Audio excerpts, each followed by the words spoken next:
So here's how I'm going to edit this photo. So the first step I'm going to take is to straighten it to about there. That looks amazing. Now I'm going to make it black and white. This acts as quite a nice baseline.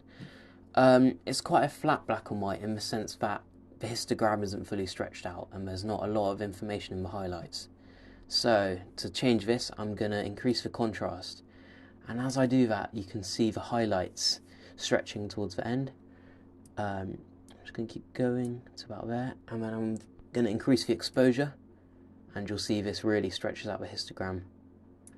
Now what I'm going to do is bring up the highlights. This will add a bit of information back to the sort of underexposed areas here. And that should be fine. Now I'm not going to worry about the sky being too blown out because I'm going to perform a sky replacement. So finally I'm just going to add a bit of texture. And that is the process I take in Lightroom. So now here's the process I take in Photoshop. So we're going to be performing the sky replacement. So to do this, I use the quick selection tool, and we're just going to draw over the sky, and instantly it's selected the whole sky and it's done a pretty good job at it.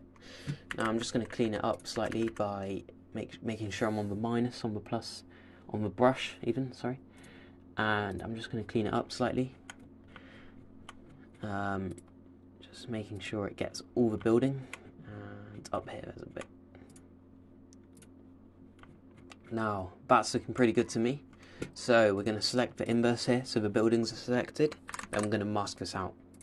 So this has basically put it on its own layer, and I have full control over the scale and size, positioning, all of that of the building.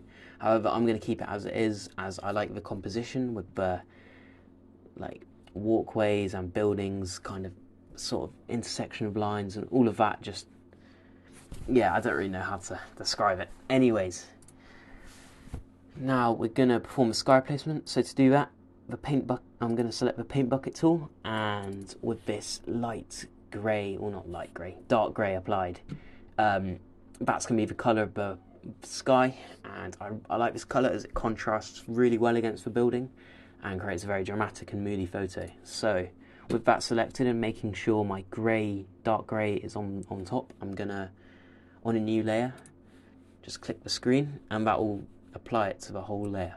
So I'm now going to drag it behind, and that is how I create the effect.